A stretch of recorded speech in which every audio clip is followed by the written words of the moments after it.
Environment and Agrifood here at Cranfield is a broad theme. We're interested in natural resources, basically, land, soil and air.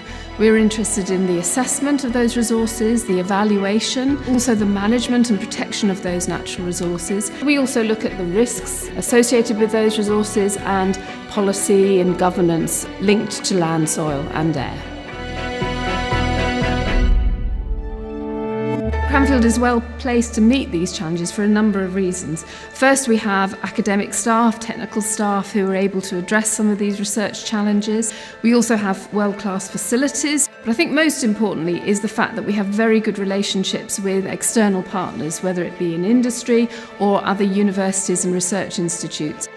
Cranfield University is unique in the UK because it focuses exclusively on graduate students. We need to work with some of the brightest and best scientists around the world, and Cranfield Universities are one of the partners that we selected to work with on a long-term strategic basis. We have unique facilities that we use in Environment and Agrifood here. For example, we have a soil and water management facility which allows us to simulate every single step along the food chain, right from cultivating the soil in the first place, right through to post-harvest technology where we have some of the best environmental science and analytical labs. And these facilities are available to our industrial partners, other academics and of course to our students. Industry links between Cranfield and companies, there's a good connection between them, which you don't always get at other universities.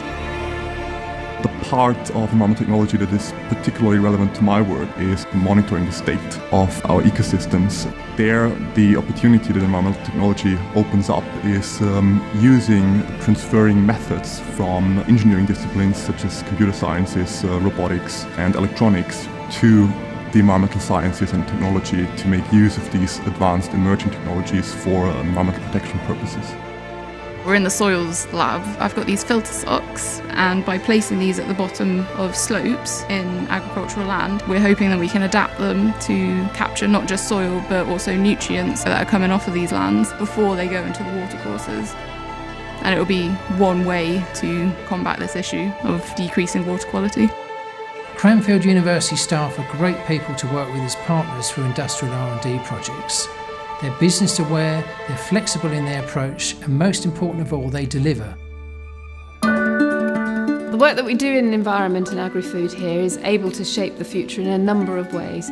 One is our fundamental and applied research has real impact for our industrial partners and our other partners outside of Cranfield. But I think one of the legacies that we have is that we are training a cohort of students, and they are going out from Cranfield and able to apply some of the knowledge that they've gained while they're on courses here. I've been at Cranfield for over 30 years. I love what I do, I love my research. It is a researcher's dream to work in somewhere like Cranfield.